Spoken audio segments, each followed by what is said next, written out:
Vamos ahora a continuar con el momento de la predicación. Por eso pueden tomar sus asientos. Así que vamos a iniciar este periodo. Y ahora quisiera llamar su atención sobre el pasaje que se encuentra en el libro de Isaías, capítulo 7. Isaías, capítulo 7. Lo voy a leer todo a su favor porque nos vamos a detener, de hecho, en todo el capítulo. Isaías, capítulo 7. Voy a leer para ustedes los versículos del 1 hasta el 25. Quiera el Señor ayudarnos en la exposición de su palabra en este capítulo. Y dice así la palabra de Dios. Aconteció en los días de Acaz, hijo de Jotam, hijo de Usías, rey de Judá, que Resín, rey de Siria, y Peca, hijo de Remalías, rey de Israel, subieron contra Jerusalén para combatirla, pero no la pudieron tomar. Y vino la nueva a la casa de David diciendo, Siria se ha confederado con Efraín, y se le estremeció el corazón y el corazón de su pueblo, como se estremecen los árboles del monte a causa del viento. Entonces dijo Jehová a Isaías, sal ahora al encuentro de Acaz, tú y Sear Jasuf, tu hijo, al extremo del acueducto del estanque de arriba, en el camino de la heredad del lavador, y dile, guarda y repósate, no temas, ni se turbe tu corazón a causa de estos dos cabos de tizón que humean por el ardor de la ira de Resín, y de Siria, y del hijo de Remalías. Ha acordado maligno consejo contra ti el sirio, con Efraín y con el hijo de Remalías, diciendo, vamos contra Judá y aterroricémosla, y repartámosla entre nosotros, y pongamos en medio de ella por rey el hijo de Tabel. Por tanto, Jehová el Señor dice así, no subsistirá ni será, porque la cabeza de Siria es Damasco, y la cabeza de Damasco Resín, y dentro de 75 años Efraín será quebrantado hasta dejar de ser pueblo. Y la cabeza de Efraín es Samaria, y la cabeza de Samaria el hijo de Remalías.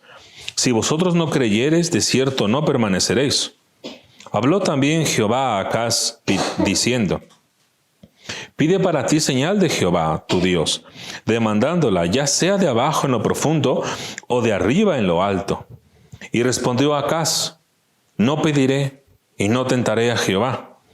Dijo entonces Isaías, oíd ahora, casa de David, ¿os es poco el ser molestos a los hombres, sino que también lo seáis a mi Dios? Por tanto, el Señor mismo os dará señal. He aquí que la Virgen concebirá y dará a luz un hijo, y llamará su nombre Emmanuel. Comerá mantequilla y miel hasta que sepa desechar lo malo y escoger lo bueno. Porque antes que el hijo sepa desechar lo malo y escoger lo bueno, la tierra de los dos reyes que tú temes será abandonada. Jehová hará venir sobre ti, sobre tu pueblo y sobre la casa de tu padre, días cuales nunca vinieron desde el día que Efraín se apartó de Judá, esto es, al rey de Asiria. Y acontecerá que aquel día silbará Jehová a la mosca que está en el fin de los ríos de Egipto, y a la abeja que está en la tierra de Asiria, y vendrán y acamparán todos en los valles desiertos, y en las cavernas de las piedras, y en todos los zarzales, y en todas las matas. En aquel día el Señor raerá con navaja alquilada con los que habitan al otro lado del río, esto es, con el rey de Asiria, cabeza y pelo de los pies, y aun la barba también quitará. Acontecerá en aquel tiempo que criará un hombre, una vaca y 2 ovejas, y a causa de la abundancia de leche que darán, comerán mantequilla. Ciertamente mantequilla y miel comerá el que quede en medio de la tierra. Acontecerá también en aquel tiempo que el lugar donde había 1000 vides, que valían 1000 siclos de plata, serán para espinos y cardos. Con saetas y arco irán allá, porque toda la tierra será espinos y cardos, y a todos los montes que se cavaban con azada no llegarán allá por el temor de los espinos y de los cardos, sino que serán para pasto de bueyes y para ser hollados de los ganados. Vamos a orar. Bendito Dios y Padre Celestial, te damos gracias, Señor, porque estamos aquí. Te damos gracias por tu palabra. Y ahora rogamos que tú quites de nosotros toda somnolencia o distracción a fin de que podamos estar atentos a tu palabra en esta hora. También rogamos, Padre Celestial, que a través de ella nos amonestes, pero también nos alientes y produzca, Señor, en nosotros mayor abundancia de fe. Esto oramos a ti, Padre Celestial, por Cristo Jesús. Amén. Muy bien. Pues Pues el día de hoy es la víspera de la Navidad, ¿no? Estamos a 24 de diciembre. Y es una época o un momento, una festividad que ha inspirado numerosas historias, ¿no? A través de a lo ancho, ¿no? del mundo. Ha inspirado cuentos, películas, obras de teatro, musicales, prácticamente lo que se les ocurra, ¿no? Y en cada una de ellas, la trama es más o menos semejante, porque hay algo o alguien que ha arruinado o está por arruinar la Navidad, y en el proceso algo o alguien va a restaurar la Navidad. Todas esas historias tienen siempre un final feliz. Ni una sola de ellas termina con un final triste, ¿no? Pueden ver prácticamente cualquier película que quizá estén pasando hoy por la televisión o en estos canales. No hay ninguna película de Navidad que termine en tristeza. Todas ellas terminan en finales muy emotivos, llenos de risas, de abrazos, de llanto, amor, felicidad, paz, restauración de relaciones, de lo que sea. Pero hay una historia que ocurre en el contexto de la encarnación o de la promesa de la encarnación, que es la que acabamos de leer ahora en Isaías 7, que es la historia del rey Acaz, y que es una historia que termina de una manera muy diferente. Porque al final de la vida de Acaz no hay esos abrazos, ese amor o esa felicidad. Es de hecho todo lo contrario para él. Ahora, quizá, y su historia además se cuenta en Segunda de Reyes, capítulo 16, y también en Segunda de Crónicas 28, que leímos solamente una parte durante el culto. Así que como sabrán, luego de la muerte de Salomón, el pueblo del Señor se dividió en dos reinos. El reino del sur, que va a ser el reino de Judá, y el reino del norte, que es Israel, o va a ser también llamado Efraín. Así que Acaz es el 12º rey sobre Judá, y en sus días Asiria era la nación más fuerte y más temida del momento. La nación asiria, además más al norte de la propia Siria y de Israel, era una amenaza para todos los pueblos que eran cercanos, todos los que iban hacia el sur, porque temían su poder, temían seguir bajo su dominio, temían estar bajo su servidumbre. Así que tanto el reino del norte como Siria se van a unir para hacerle frente a los asirios. Pero saben que no van a poder contra su enemigo, que necesitan ser más numerosos para poder superarlos. Así que van a tener una idea. Y esta idea va a ser la siguiente: vamos a conquistar el reino del sur, es decir, Judá, para poner al rey que nosotros queramos poner y obligar a toda la población de Judá a que participen en la guerra contra los asirios. Y esto es algo que van a intentar en dos ocasiones. En Segunda de Reyes, capítulo 16, versículo 5, y en Isaías 7 tenemos un resumen, de hecho, de lo que ocurrió. Leemos en Segunda de Reyes 16, 5, no es necesario que lo busquen en sus Biblias, pero dice: entonces Resín, rey de Siria, y Peca, hijo de Remalías, rey de Israel, subieron a Jerusalén para hacer guerra y sitiar a Acaz, mas no pudieron tomarla. Y luego en 7:1 de Isaías se nos dice directamente: aconteció en los días de Acaz, hijo de Jotam, hijo de Usías, rey de Judá, que Resín, rey de Siria, y Peca, hijo de Remalías, rey de Israel, subieron contra Jerusalén para combatirla, pero no la pudieron tomar. O sea que su plan en un primer momento fracasó. Si ellos querían obtener más pueblo para ir en contra de los asirios, ahora sus ejércitos se han visto disminuidos, ¿no? Si es que quieren enfrentar en algún momento a los asirios. Por si fuera poco, el pueblo edomita había ganado la ciudad de Elta, un lugar que tenía mucha producción de cobre. Eso se nos va a contar en Segunda de Reyes, capítulo 16. Y se nos dice: en aquel tiempo el rey de Edom recobró Elat para Edom y echó de Elat a los hombres de Judá, y los de Edom vinieron a Elat y habitaron allí hasta hoy. Pero las amenazas para Acaz no van a terminar, porque los filisteos también acababan de hacerse del desierto del Negev y de otras tierras. De tal manera que en 2 de Crónicas 28:18 se nos dice: asimismo los filisteos se habían extendido por las ciudades de Celefa y del Negev de Judá, y habían tomado Bet-Semes, Ajalón, Gederot, Soco con sus aldeas, Timna también con sus aldeas, y Gimso con sus aldeas, y habitaban en ellas. Así que el reino que estaba gobernando Acaz estaba amenazado tanto por el este, por el sur, como por el norte. Y el oeste, donde estaba el desierto, no era un muy buen lugar para huir. Así que prácticamente Judá está rodeado de enemigos. Así que la tensión es muy fuerte, porque si se vuelven a unir estos dos reyes, el de Efraín y el rey sirio, contra Acaz, y aunque ganara Acaz, todavía quedan otros pueblos que pueden volverlo a atacar. Es decir, hay que defenderse de 3 frentes, lo cual no es tan sencillo hacer en términos bélicos. Pero en medio de todo esto, fueron noticias consoladoras que Peca y que Resín no hubieran podido tomar Jerusalén. Pero esto no iba a durar mucho tiempo, porque llegó una nueva noticia de amenaza de conquista. Los sirios y los israelitas siguen con su plan de avanzar en contra de Judá. Y se nos dice en el versículo 2 del capítulo 7 de Isaías: y vino la nueva a la casa de David diciendo: Siria se ha confederado con Efraín. Y entonces se le estremeció el corazón, o sea, Acaz. O sea, una vez más se vuelven a unir. O sea que lo que temían, ya les habían ganado una vez, pero ahora ocurre lo que estaban temiendo, que es que se volvieran a unir para volverlos a atacar. Entonces, por eso se menciona que esto estremeció el corazón de Acaz, y no solamente de él, sino el corazón de todo el pueblo. Y nos dice cómo se estremecen los árboles del monte a causa del viento. Parece ser que entonces esta invasión era más grande que la anterior, a la que ya aparentemente habían pasado, ya habían ganado. Por lo tanto, tenemos a un rey que está temblando, a un rey que está lleno de miedo. Así que, ¿qué va a hacer él para defenderse en contra de la invasión?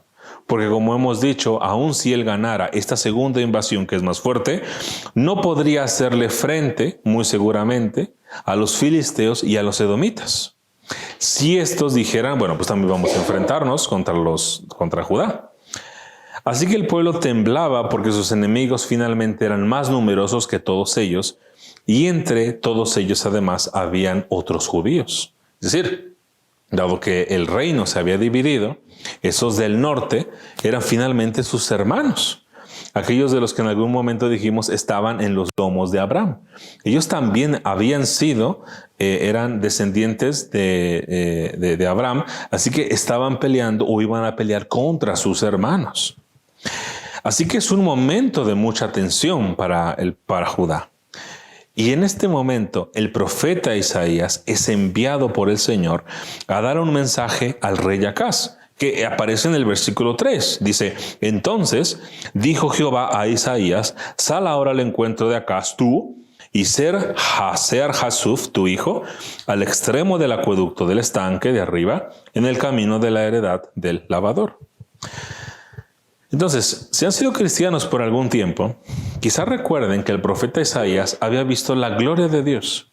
Y de esto se ha hablado en uno de los capítulos anteriores, de hecho en el capítulo anterior, en Isaías 6.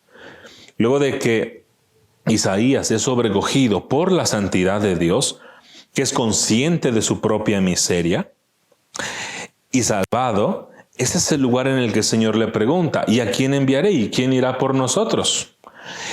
Entonces Isaías obedece la voz del Señor, dando una de las respuestas más famosas de la Biblia: heme aquí, envíame a mí. Ahora, generalmente, no sé si han leído todo el capítulo completo de Isaías 6, pero generalmente cuando se recuerda este pasaje hasta este punto, muchos predicadores se suelen detener, porque muchas veces se utiliza Isaías 6 para invitar a las congregaciones a que salgan a predicar el Evangelio. Entonces se detienen ahí y preguntan: a ver, ¿quién de ustedes también va a decir heme aquí, envíame a mí? Y entonces muchas veces van a ver que se levantan manos: ah, sí, heme aquí, envíame a mí. Incluso hay cantos que se han compuesto con esta letra. Pero es muy interesante lo que pasa en el contexto que no se lee, que viene a continuación ahí en Isaías 6. que de hecho es en contra de todo lo que esperamos que suceda, porque se le va a advertir a Isaías que nadie le va a hacer caso, que tiene que ir a predicar aunque nadie lo escuche. Y vean el versículo 10 de Isaías 6. Engruesa el corazón de este pueblo y agrava sus oídos y ciega sus ojos para que no vean con sus ojos, ni oiga con sus oídos, ni su corazón entienda, ni se convierta y haya para él sanidad. Es decir, Isaías, vas a ir a predicar, pero nadie te va a escuchar. ¡Qué terrible! Uno se preguntaría, bueno, ¿y por qué razón yo debería de ir a predicar? Bueno, aún así el Señor lo envía, aunque nadie te vaya a escuchar. Isaías entonces le va a preguntar a Dios, ¿cuánto tiempo va a durar esto? O sea, ¿hasta cuándo los oídos del pueblo van a estar sordos? Y Dios le va a contestar que hasta que las ciudades estén solas, sin moradores, y que incluso si quedara la 10ª parte del pueblo, esta aún así va a ser cortada, y solamente el remanente será salvo, que Dios identifica como la simiente santa en el versículo 13. Así que si conocemos esto antes de Isaías 7, podemos empezar a sospechar lo que va a pasar con el rey Acaz. Así que allá va Isaías, llevando consigo a su hijo Sear-Jasub, que de hecho significa un remanente volverá, es lo que significa su nombre, con lo que las palabras de Dios, las palabras que va a presentar Dios por medio de Isaías, tienen además una ayuda visual para mostrar con claridad el mensaje. El pueblo está por ser reducido, pero escucha Acaz, un remanente volverá. Así que Acaz, como cualquiera de sus contemporáneos, no va a pasar esto por alto, no va a pasar por alto esta imagen. Sabría que el hecho de que llegara el profeta con su hijo, con ese específico nombre, implicaba que el mensaje que estaba por enunciarse era firme. ¿Y cuál es ese mensaje? Se nos empieza a contar a partir de Isaías 4. Y por eso dice, y dile, guarda y repósate, no temas, ni se turbe tu corazón a causa de estos 2 cabos de tizón que humean por el ardor de la ira de Rezín y de Siria y del hijo de Remalías. Las palabras guarda y repósate no significan aquí ten cuidado de los enemigos pero no te preocupes, sino que significan sé prudente y no hagas nada. Y van a ver por qué. Tus enemigos no son más peligrosos que 2 troncos de leño humeantes. Es lo que quiere decir cuando menciona cabos de tizón. O sea, son 2 leños que en algún momento tuvieron fuego, que tenían ahí la llama. Ya se apagó esa llama, pero ahora solamente queda el humo. Es decir, no son peligrosos realmente. Así que Jehová estaba llamando a Acaz a no hacer nada, a que no se moviera, que no intentara algo, porque sus enemigos eran más débiles de lo que aparentaban. Jehová sabe lo que traman los corazones de Peca y de Rezín. Ven los versículos 5 y 6. Ha acordado maligno consejo contra ti el sirio, con Efraín y con el hijo de Remalías, diciendo, Dios sabe muy bien lo que estas personas están pensando. Por eso dice, vamos contra Judá y aterroricémosla y repartámosla entre nosotros y pongamos en medio de ella por rey al hijo de Tabel. Jehová sabe muy bien lo que estos están haciendo. Sabe muy bien sus planes, lo que quieren hacer, cuál es su objetivo ulterior. Entonces el Señor conoce el corazón de estos reyes. Y esto es algo que para Acaz debió de darle seguridad. Pero no solo el Señor conoce los corazones, también los puede inclinar a lo que Él quiera. Vean, por ejemplo, Proverbios, capítulo 21, versículo 1. Dice así, como los repartimientos de las aguas, así está el corazón del rey en la mano de Jehová. A todo lo que quiere, lo inclina. Esto es importante que lo sepamos porque hay algunas cosas que aprendemos de estos 2 versículos de Isaías. En primer lugar, son 2 reyes levantándose contra uno. Quieren tomar el trono de David y colocar a uno que no sea hijo de David, que no sea de los descendientes. En este caso es al hijo de Tabel. Así que en otras palabras, Peca y Resín quieren traer el fin de la dinastía de David. ¿Qué implicaciones tiene esto? Bueno, no son solo dos hombres y sus ejércitos que están avanzando hacia Acaz, sino que directamente están desafiando las promesas de Dios. Vean 2 de Samuel, capítulo 7. En 2 de Samuel, capítulo 7, el Señor hace un pacto con David. Y allí en el versículo 12 menciona: y cuando tus días sean cumplidos y duermas con tus padres, yo levantaré después de ti a uno de tu linaje, el cual procederá de tus entrañas, y afirmaré su reino. Y Dios había prometido esto. Así que cuando están llegando dos reyes a querer quitar a Acaz, que era un descendiente en la carne de David, lo que están tratando de hacer es que están tratando de poner algún tipo de trampa, algún tipo de barrera, algún tipo de freno a lo que Dios ya ha prometido, que es esto, que venga un rey. Y luego tenemos en 7:16, ahí mismo en 2 de Samuel, dice: y será firmada tu casa y tu reino para siempre delante de tu rostro, y tu trono será estable eternamente. Entonces, Dios había prometido con respecto a la simiente de David, viene el versículo 14, yo le seré a él padre, o sea, a este rey, y él me será a mi hijo. Y si él hiciere mal, yo le castigaré con vara de hombres y con azotes de hijos de hombres.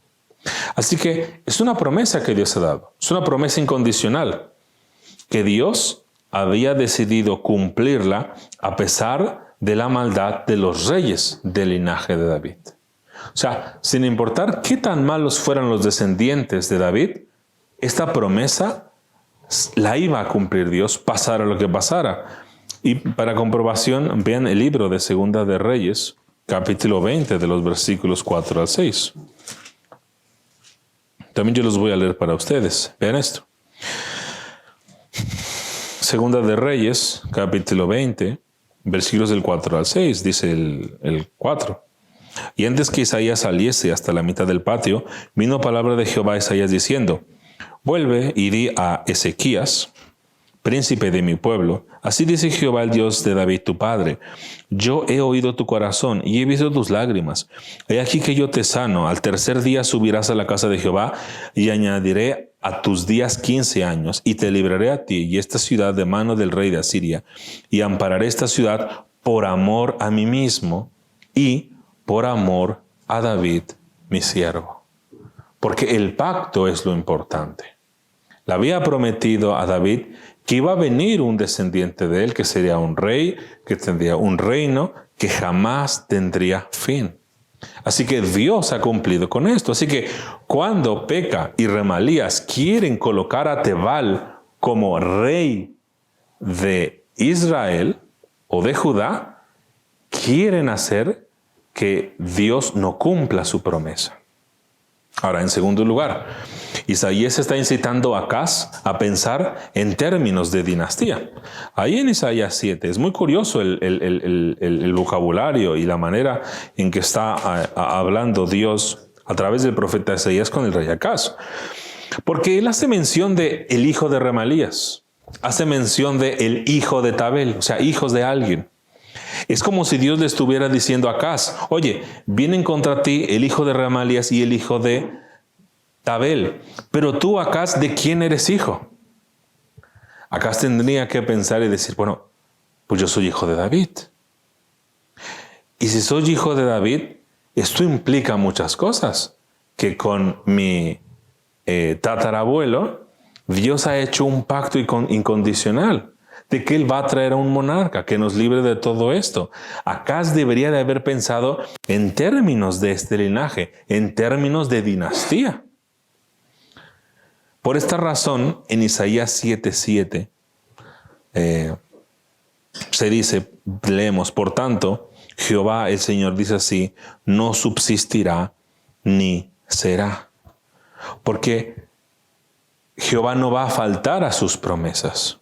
Entonces el Señor trae un mensaje de consolación a Acaz. Le dice, no temas, Acaz, yo conozco sus corazones, sé lo que traman, sé que quieren acabar e invalidar el pacto que hice con David.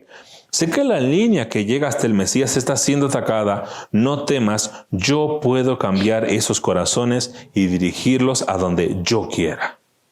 ¿Por qué? Porque eres hijo de David y esto he prometido. Entonces, el Señor está desplegando toda su gracia con Acaz. Está resuelto a ayudarle contra sus enemigos, pese a todo lo que ya ha hecho, que hemos leído en 2 de Crónicas 28 y que también se cuenta en 2 de Reyes 16. Acaz había pasado por fuego a sus hijos. O sea, había sacrificado a sus hijos directamente siguiendo otros dioses. Había hecho lo malo. Se nos dice que hizo todo lo contrario al rey David. Entonces el Señor está desplegando toda su gracia con Acaz.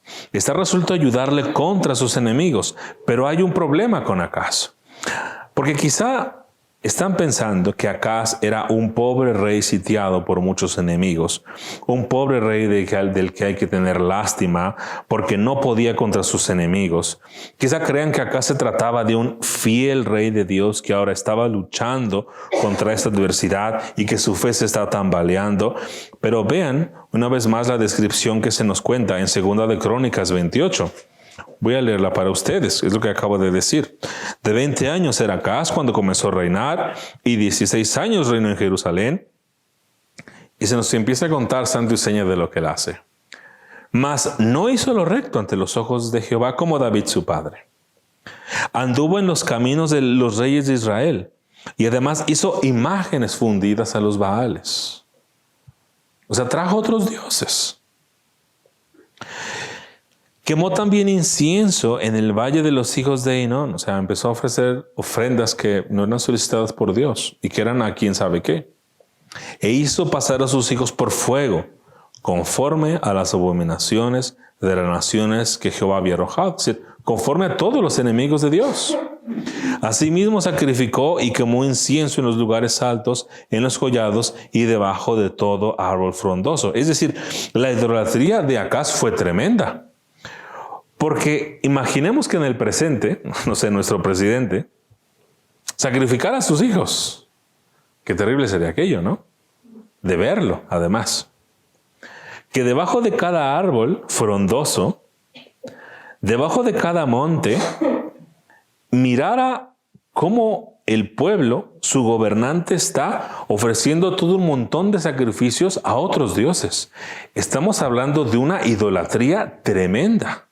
Que de verla esto ocurre en cada momento. Podemos entender la desesperación que Acaz está sintiendo porque no sabe cómo defenderse de los demás, pero no es porque sea un rey fiel a Dios que está temiendo, no, es un idólatra. Y pese a su idolatría, Dios se está acercando y le está diciendo, tranquilo, te voy a ayudar. Ahora, esta no es la única ocasión en que Dios se acerca así a los paganos, porque Dios viene incluso cuando se está adorando a otros dioses, como le pasó a Abraham, por ejemplo. Se nos cuenta en Josué 24 que él, todos sus ancestros, habían estado adorando a otros dioses del otro lado del río y que de allá Dios trajo a Abraham. Entonces la imagen vuelve a repetirse. Es un hombre que Dios está adorando a otros dioses y Dios se acerca. De la misma manera como nos pasó a nosotros en algún momento. Estábamos adorando otras cosas.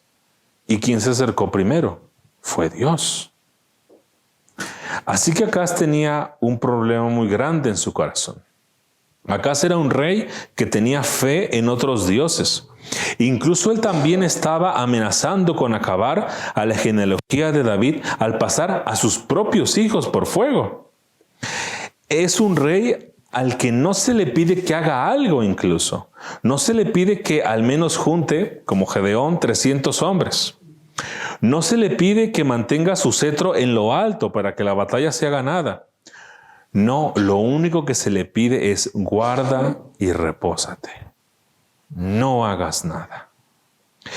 A modo de lección, Dios pone el ejemplo, el fin del reino del norte por su incredulidad. Y lo leemos en los versículos del 8 al 9 del libro de Isaías.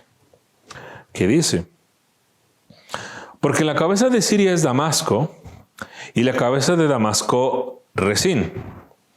Y dentro de 75 años, Efraín será quebrantado hasta dejar de ser pueblo, o sea, el reino del norte. Ya no va a existir el reino del norte. Y la cabeza de Efraín es Samaria, y la cabeza de Samaria el hijo de Remalías. Si vosotros no creyereis, de cierto, no permaneceréis. Entonces, en esta sección es importante lo que no se está diciendo. Porque bien Isaías pudo haberle dicho a Acaz: la cabeza de Judá es Jerusalén, y la cabeza de Jerusalén es el hijo de David. Con lo que las consecuencias que ya eran un hecho para el reino del norte, serán también para el reino del sur.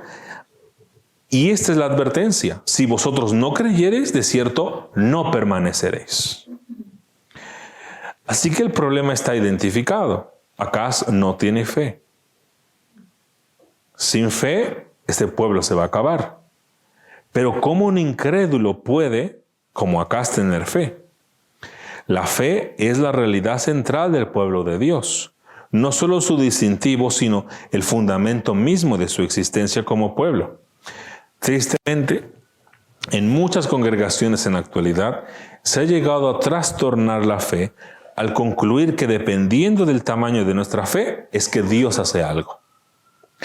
Es como si la fe fuera una especie de dinero que nosotros le damos a Dios y entonces Él decide actuar.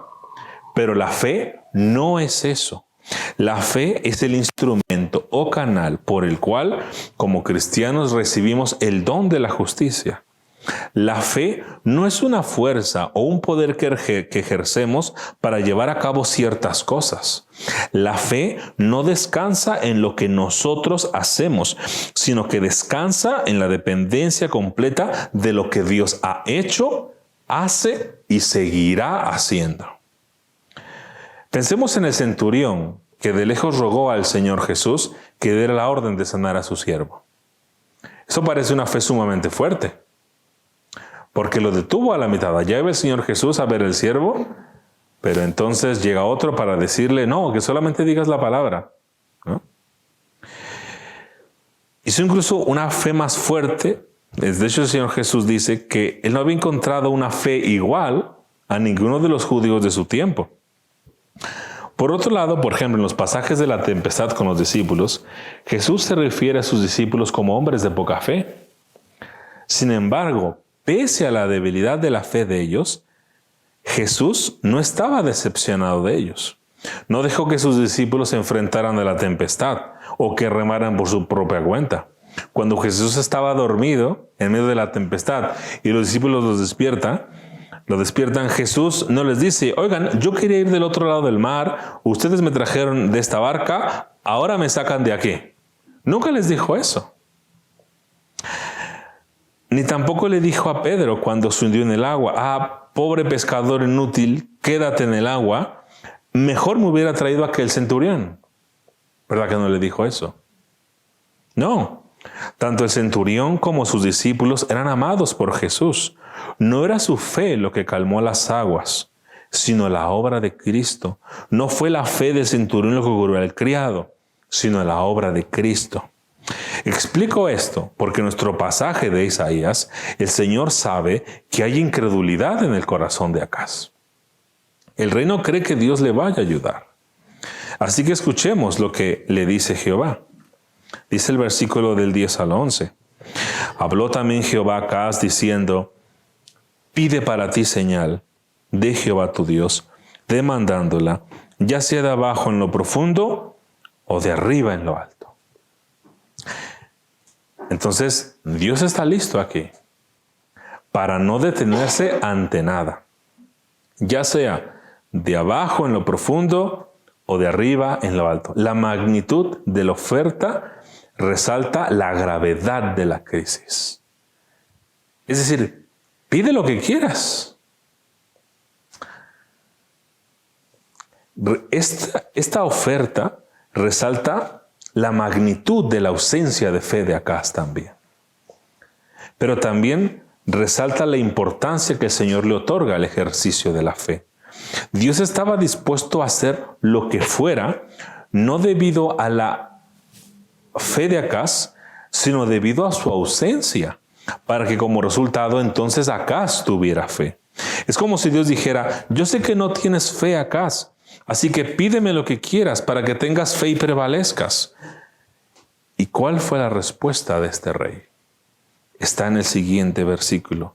Y respondió Acaz, no pediré nada y no tentaré a Jehová. Es cierto que hay pecado en querer tentar a Jehová, pero este no es el caso. Decirle al Señor, haz esto y lo otro y solo entonces creo en ti, es esencialmente un pecado de incredulidad. Pero rechazar la propuesta de una señal es una prueba de que uno no cree. Las palabras de Acaz podrían sonar muy piadosas. No, yo no voy a pedirle nada a Dios. ¿Cómo cree? No lo voy a andar molestando. No, él está demostrando deliberadamente que es un hombre incrédulo. Acaz fingió creer en el Dios Todopoderoso. Le pareció que podía ser fácil engañar a Jehová. Le pareció bastante simple darle a entender a Dios que él era un hombre de una fe fuerte que no necesitaba de ninguna señal. Le pareció una brillante idea no importunar al 3 veces santo, pero Dios no se dejó burlar por las palabras de Acaz. Esta es una falsa piedad de Acaz. No voy a pedir nada. Estoy bien. Nosotros no tenemos nada distinto a Acaz. Hay mucha gente que quiere pruebas para creer. Quizá tú eres cristiano y necesitas de estas pruebas, así que corres a los libros de arqueología, de historia o de ciencia, tratando de encontrar argumentos a favor o en contra de lo que otros dicen sobre la Biblia. Somos a veces como los fariseos, demandando de Jesús una señal. Somos como los adivinos de Egipto, que si veían una señal rápidamente tratamos de repetirla para no creer.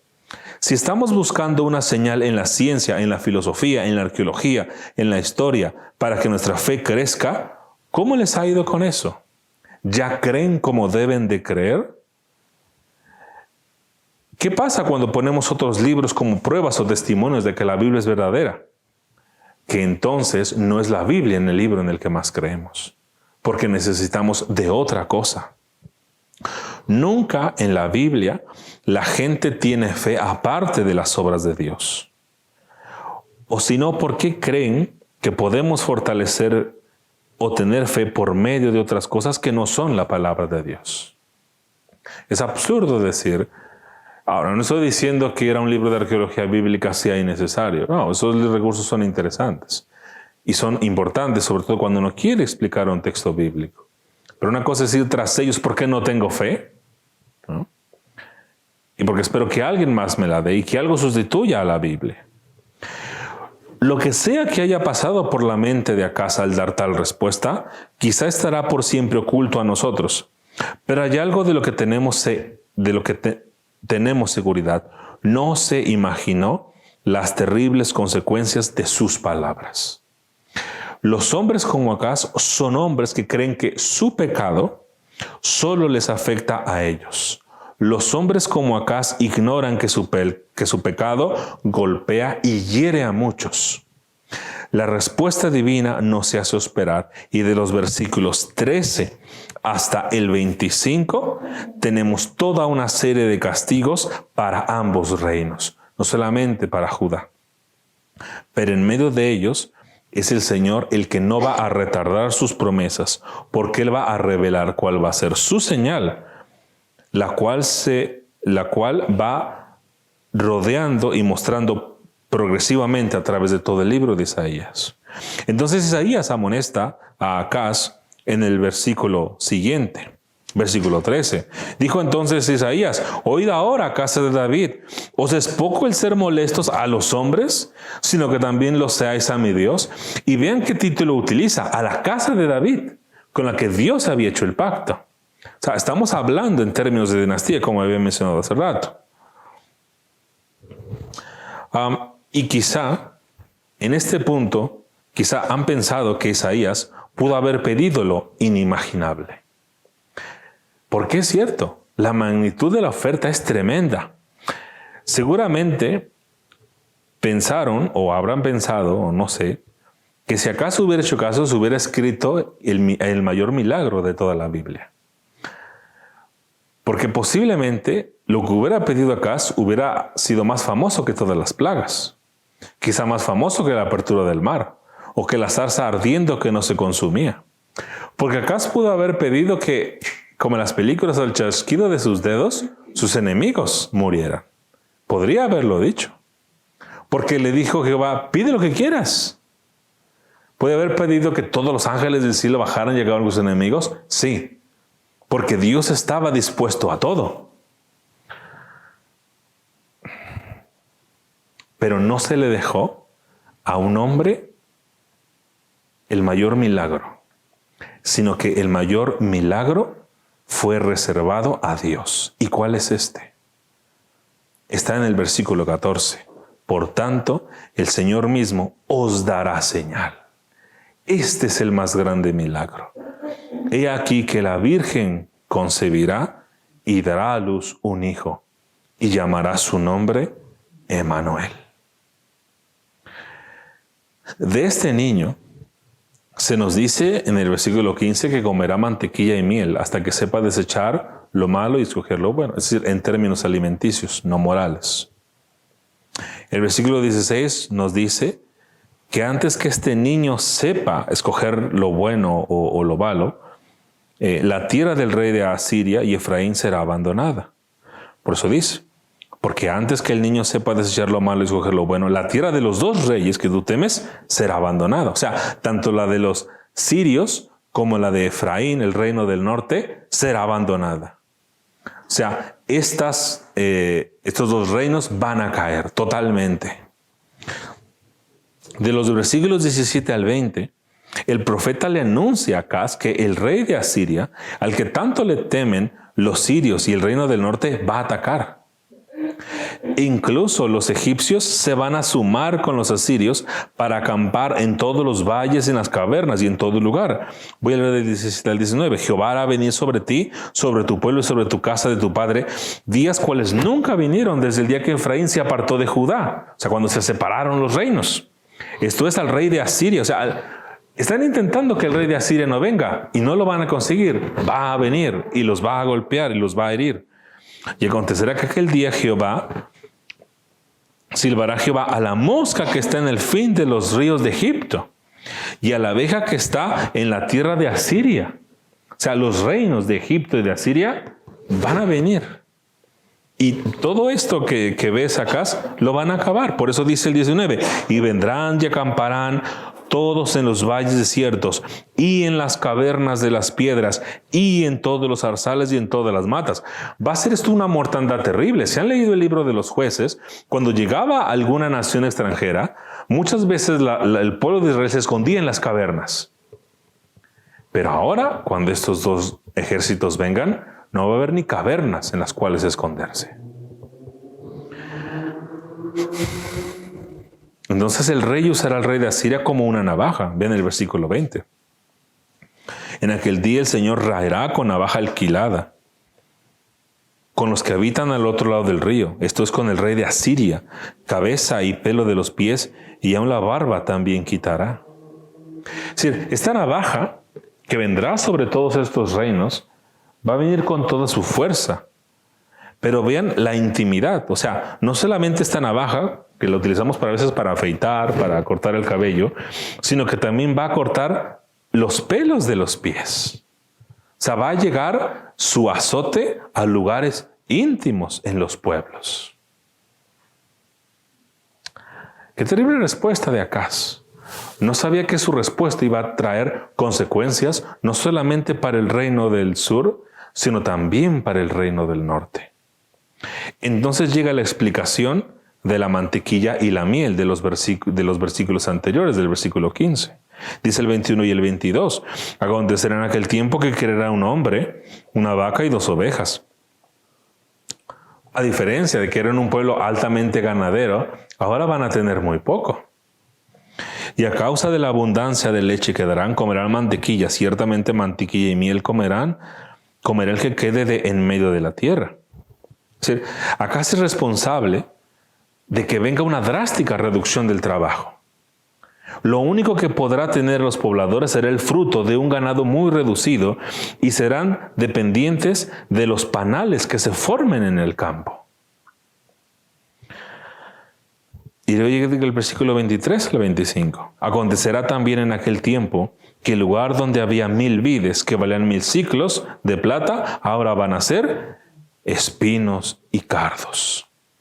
Con saetas y arco irán allá, porque toda la tierra será espinas y cardos.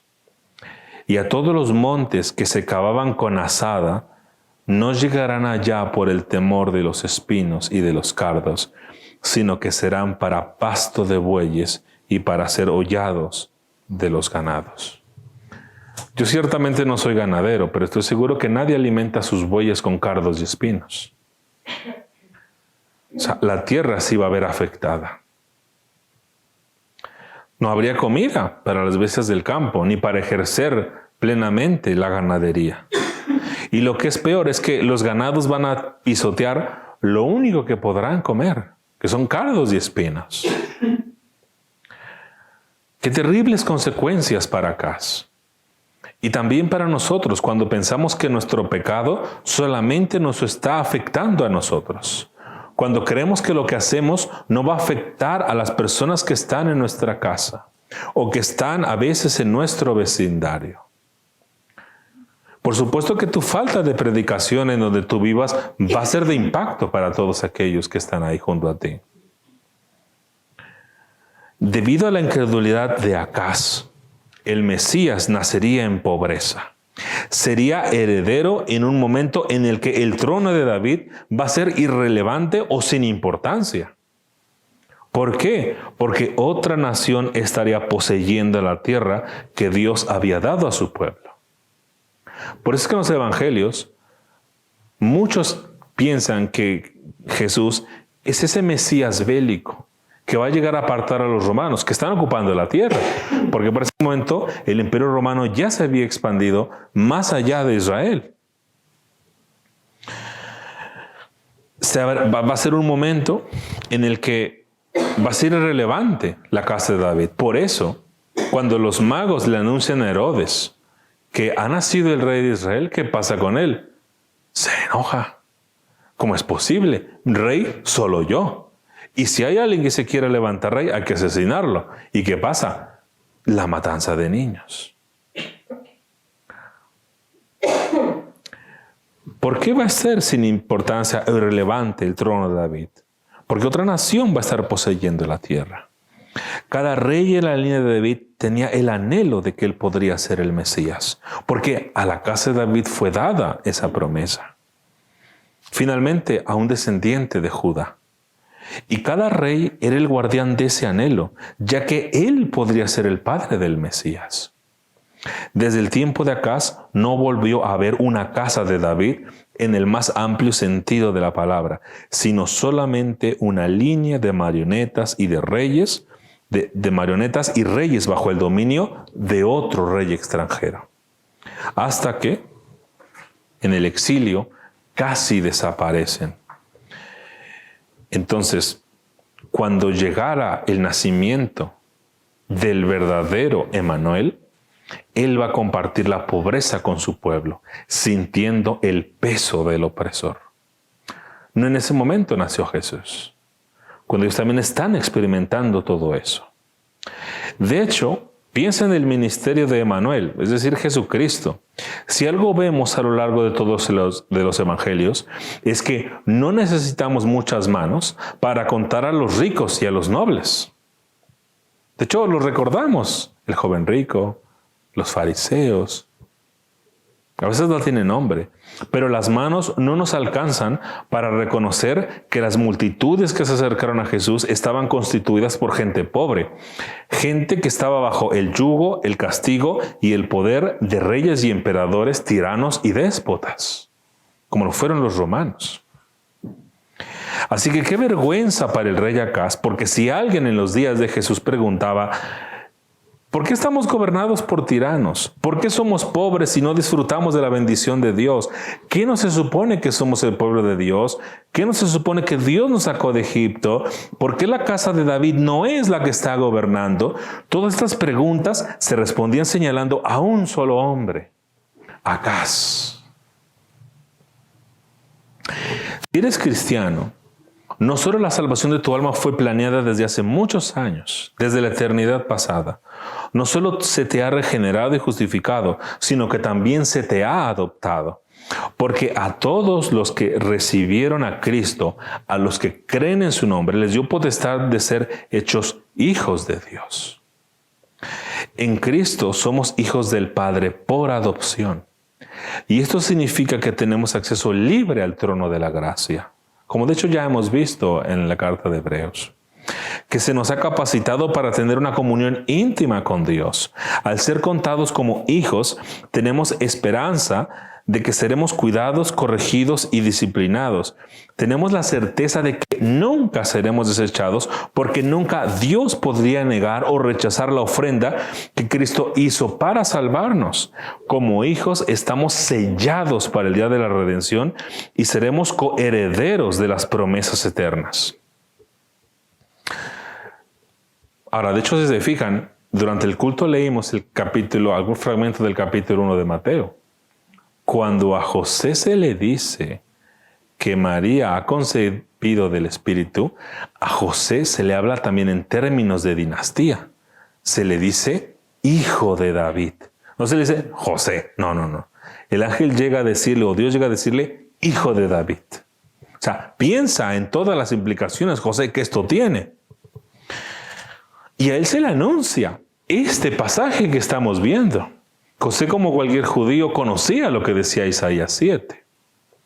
Bueno, en ese entonces no estaba clasificado o dividido en capítulos, pero sabía a qué contexto se estaba refiriendo Dios cuando citó 7:14. He aquí la Virgen concebirá y dará a luz un hijo y llamará su nombre Emmanuel. Ahora, ¿por qué digo todo esto? Porque cuando a Acaz constantemente se le pidió que pensara en términos de dinastía, no pasó por su mente que él era hijo de Dios. O que era hijo de David. En su incredulidad negó que Dios fuera a mantener el pacto que hizo con David. Cuando la tentación esté a la puerta, hermanos, no olviden de quiénes son hijos. No olviden la fe que les ha sido dada. El Señor le hizo una oferta a Acaz para que pudiera creer. Esto fue lo que el Señor a ti no te permitió hacer. ¿Sabes por qué? Porque la fe es un don de Dios. Recuerda lo que dice Efesios 2:8, porque por gracia sois salvos por medio de la fe. Y esto, o sea, tanto la gracia como la fe, no de vosotros, pues es don o regalo de Dios. Y Filipenses 1:29 dice, porque a vosotros os es concedido a causa de Cristo, no solo que creáis en Él, sino que también padezcáis por Él. Aquí el énfasis yo lo pongo en creer en Él. Se les ha concedido que crean en Él. No se les pidió a ustedes que pidan lo que quieran para que crean. No, la fe les fue dada. Lo que a Acaz le faltó, a ustedes si son creyentes, la fe les fue dada. De tal manera que la fe no es una acción que te salva, es solo el medio que Dios te concedió para que creyeras en su Hijo, en el más grande milagro. El Señor no te hizo a ti la misma oferta, sino que te entregó aquello que estaba ausente en el corazón de Acaz. ¿Por qué esto es importante? Porque el error de Acaz es el mismo que nosotros cometemos día tras día. Es mi error y también es tu error. Olvidamos de quiénes somos hijos. Olvidamos que la salvación es enteramente por gracia, sin nada en nosotros que hayamos contribuido más que el pecado que era necesario. Y al olvidar la hermosa doctrina de la adopción, queremos enfrentar cada día con nuestras propias fuerzas, con nuestros propios recursos. Somos personas que generan proyectos de autosalvación para cada problema o conflicto o tentación que enfrentamos. Somos como la respuesta que está por dar Acaz a toda la predicación de Isaías que va desde el capítulo 7 hasta el capítulo 9. ¿Qué fue lo que ocurrió con Acaz cuando Isaías le amonestó? Seguramente están pensando que frente a tal predicación llena de amenazas, Acaz finalmente se arrepintió. Porque no es sencillo que por lo que he dicho, ahora va a venir tanta pobreza y tanta muerte. Quizá algunos de nosotros están pensando, bueno, quizá Acaz fue prudente y dijo, está bien, perdón, no hagas eso. No orilles al pueblo a eso. Pero no fue así. Miren la respuesta de Acaz apenas se va Isaías de él. Y esta respuesta la van a encontrar en Segunda de Reyes, capítulo 16, versículos 7 y 8. Segunda de Reyes, capítulo 16, versículos del 7 al 8. Entonces Acaz envió embajadores a Tiglat-Pileser, rey de Asiria, diciendo, y ahora que saben el contexto de dinastías y de adopción, vean esta respuesta. Yo soy tu siervo y tu hijo. Sube y defiéndeme de la mano del rey de Siria y de la mano del rey de Israel que se han levantado contra mí. Y tomando Acaz la plata y el oro que se halló en la casa de Jehová y en los tesoros de la casa real, envió al rey de Asiria un presente. Esta fue la respuesta de Acaz frente a la predicación de Isaías. No solo Acaz es responsable de que el Mesías naciera en una tierra de pobreza, sino que también reniega Acaz de su ascendencia. Él ya no es más hijo de David, sino hijo de Tiglat-Pileser. Lo que hizo después Acaz fue que le parecieron más poderosos los dioses que llevaron los asirios a Siria. Vean Segunda de Crónicas, capítulo 28. Segunda de Crónicas, capítulo 28. Y que vayan sus ojos al versículo 22. Segunda de Crónicas, capítulo 28, versículo 22. Y vean esto. Vean incluso el lenguaje. Además, el rey Acaz, en el tiempo que aquel le apuraba, añadió mayor pecado contra Jehová, porque ofreció sacrificios a los dioses de Damasco, que le habían derrotado, y dijo, pues que los dioses de los reyes de Siria les ayudan, yo también ofreceré sacrificios a ellos para que me ayuden, bien que fueron estos su ruina y la de todo Israel.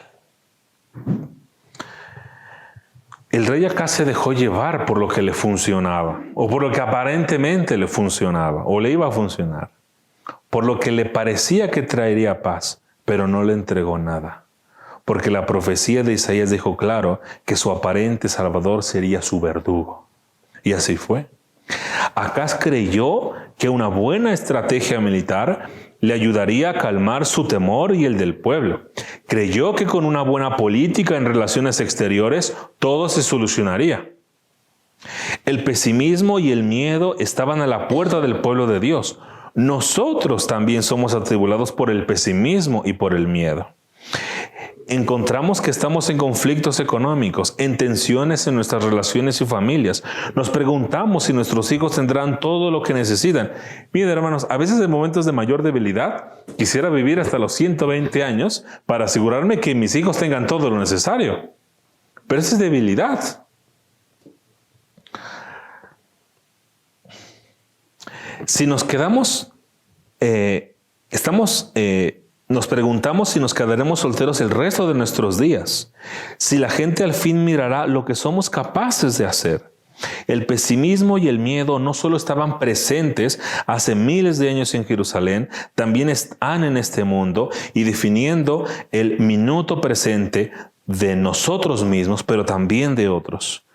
Y la Navidad, para muchas personas, es una temporada donde sale a relucir nuestro quebrantamiento, nuestra debilidad, nuestro miedo. A veces la Navidad es tanto gozo como pesimismo para muchas familias. Es cierto que disfrutamos de los decorados, de los regalos, de la comida. Algunos dirán que la Navidad es el momento más gozoso del año, pero debajo de la superficie muchas veces es tiempo de estrés. Quizás es cuando nos detenemos un poco y hacemos un diagnóstico de nosotros mismos. Es el momento cuando analizamos cómo están las cosas con nuestro cónyuge o con nuestra familia.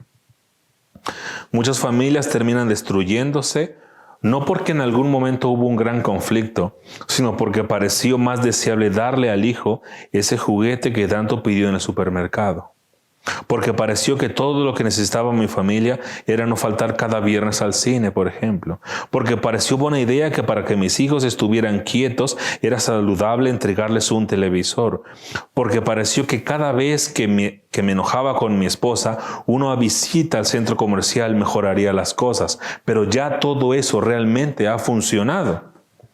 Se dan cuenta que como Acaz, así somos nosotros. Vamos a buscar ayuda en quien no nos puede dar ayuda. Estos son solo algunos ejemplos de cómo vamos tras nuestros propios asirios para tratar de arreglar nuestra vida. Pero piensa en esto. Quizás es posible que esta sea tu última Navidad. Debido al diagnóstico que te han hecho, ¿no? Finalmente no sabemos si aquí vamos a estar el día de mañana. ¿Cómo previenes a tus hijos del pecado o de desobedecerte? Para algunos padres es muy fácil decir, si no te comes la sopa, te va a llevar la señora.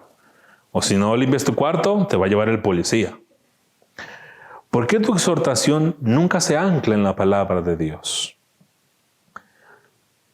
Y es por esto. A la mayoría de los padres cristianos les da flojera tomar la Biblia, decir que es la palabra de Dios, explicar quién es Dios y señalar una instrucción contenida en ella. Preferimos conducir a nuestros hijos o a nosotros mismos más hacia el pecado. Y con pecado, tratar de protegerlos enseñándoles mandamientos que ellos mismos no pueden cumplir y que no los van a asegurar de nada.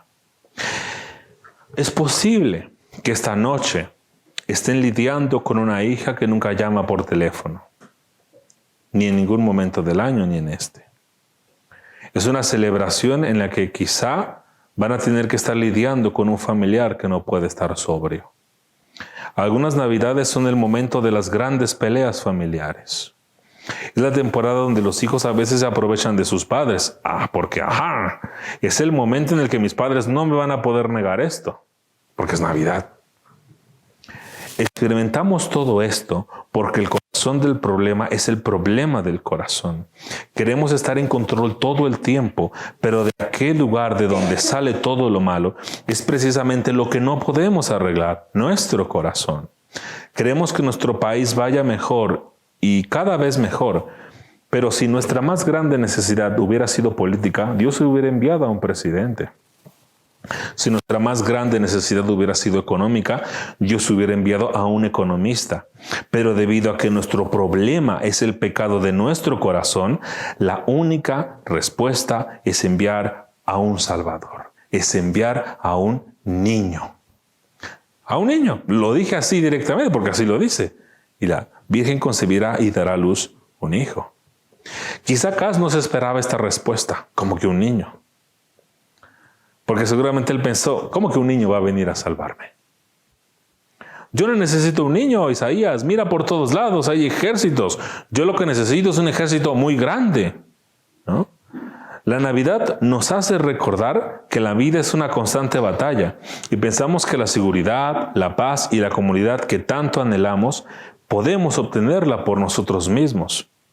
Pero no podemos hacerlo, no podemos arreglar nuestro mundo, no podemos simplemente promulgar o hacer nuevas leyes y pensar que ahora todo va a marchar en orden, porque lo importante no es hacer nuevas leyes, el verdadero problema es arreglar lo que corrompe aquellas leyes. Y es en la señal que da Jehová donde encontramos a aquel que trata con el corazón del hombre. He aquí una virgen concebirá y dará a luz un hijo y llamará su nombre Emmanuel. Quiero que piensen por un momento en las implicaciones de esto. Un niño que vendrá, pero no heredando la naturaleza corrupta de un padre o de una madre. porque no sería por un contacto íntimo, sino que Dios se encarnaría y se depositaría en el vientre de una mujer virgen. Como verás, esto implica que no hay obra humana, porque la salvación es un beneficio para la cual ningún hombre contribuyó, más que el pecado. Y el nombre de este niño será Emmanuel, que significa Dios con nosotros. No es un versículo para ser entendido que literalmente el niño se llamará Emmanuel. Isaías está dando a conocer que este niño será Dios en medio de nosotros. Piensen entonces así: las cosas estaban tan mal con nosotros mismos que Dios mismo tiene que venir a arreglar las cosas. Ninguna gloria, por lo tanto, le es dejada al hombre, ni una sola. Jesús vino al mundo no porque seamos fuertes, sino porque somos débiles. Vino porque estamos sucios, no porque estamos limpios. Vino a liberarnos de que seamos nosotros los que logremos la paz con Dios. Somos salvados entonces de encontrar la felicidad o la seguridad por nosotros mismos. Jesús, por tanto, es la respuesta a la esclavitud de la autosalvación. Es la respuesta a nuestros corazones necios y desleales. Miren Jeremías 32, del 39 al 40. Voy a leer para ustedes Jeremías 32, del 39 al 40. Y les daré un corazón y un camino, para que me teman perpetuamente, para que tengan bien ellos y sus hijos después de ellos, y haré con ellos pacto eterno, que no me volveré atrás de hacerles bien, y pondré mi temor en el corazón de ellos, para que no se aparten de mí. El Señor pone el acento en el corazón, no en otro lugar. No dice, te voy a corregir tus obras. No, es tu corazón. Nosotros creemos que teniendo todo el placer que podamos, al fin vamos a estar felices. Que teniendo toda la reputación y fama que anhelamos, vamos a ser finalmente libres. Pero nuestro problema del corazón es lo que hace que el oído nunca se canse de escuchar, ni nuestro ojo nunca se canse de ver. ¿A poco esto no es una temporada en la que los ojos nunca se cansan de ver? Porque a veces todo se anhela. Pero como dijo uno, nuestro corazón siempre va a estar inquieto mientras no descanse en Dios. Para esto vino Cristo. Para esto el Dios Todopoderoso se encarnó. Cristo llevó la vida perfecta que tú y yo jamás podríamos haber llevado, aunque nos hubieran dado todas las oportunidades para conseguirlo. El estándar de Dios, como hemos dicho antes, no es sé tan bueno como pueda hacerlo para que tengas un lugar cerca de Dios. No, el estándar es sed pues vosotros perfectos como vuestro Padre que está en los cielos es perfecto. Así que si estás buscando la salvación por ti mismo, esa es la exigencia. Sé perfecto como Dios. El problema es que no podemos. No somos Dios. Fuimos creados por Él y le debemos toda sumisión y reverencia, pero desobedecimos al Creador. Entonces, ¿dónde conseguir ayuda? No en nuestros proyectos personales de autosalvación, no en nuestra sumisión a nuestra propia asiria personal, sino en nuestra sumisión a Cristo. ¿Por qué pues es importante la Navidad? Porque nos recuerda la encarnación de Dios. El ser humano falló en contra de Dios y ahora le demanda al hombre restaurar el error con la perfección de Dios. Pero si el ser humano fue el que pecó, un hombre debe de pagar la deuda. Pero ¿en dónde hallaremos uno que sea perfecto como Dios y que al mismo tiempo sea Dios y que también sea hombre? Solamente hay uno, en Cristo, quien es verdaderamente Dios y verdaderamente hombre. Solo Cristo vivió una vida sin pecado. Como bebé, no tuvo ningún llanto imprudente. Si María le llevaba, por ejemplo, al mercado, Jesús estaba contento con lo que tenía. No estaba por ahí mirando, yo quiero ese juguete como ese niño tiene. No hubo nada de eso. Cristo murió para recibir la ira de Dios en lugar de todos los que creerían en Él. Y su obediencia perfecta nos fue transferida y atribuida. Así que en Cristo no tenemos la necesidad de buscar la salvación por nosotros mismos, sino que podemos escuchar genuinamente las palabras que les fueron dadas a Acaz: guarda y repósate, y descansar de nuestros vanos intentos de autosalvación. ¿Por qué? Porque en el Evangelio de la Gracia se anuncia que Jesús vino a absolver al culpable, vino a juzgar y a ser juzgado en nuestro lugar. Cristo vino a satisfacer la profunda acusación de ser molestos a los hombres y a Dios. Como dice por ahí acá, no va a ser molesto yo a Dios. Vino a rescatarnos de nuestros interminables y agotadores esfuerzos de intentar lidiar con el juicio de Dios por nosotros mismos. El Evangelio declara que todo nuestro registro de pecados ha sido borrado, que la ley de Dios fue cumplida por Cristo. En Jesús, la exigencia final ya ha sido suplida. El juicio más profundo ya ha sido satisfecho. Así que la voz que antes nos decía, haz esto y vivirás, ha sido sustituida por la voz que dice, consumado es. Quiera Dios entonces que hoy vengas al arrepentimiento y a la fe, y a los pies de Cristo, a ser un súbdito de un mejor y más grande Rey que el que fue Acaz, es decir, en el único Rey y Rey de Reyes, Jesucristo. Vamos a orar.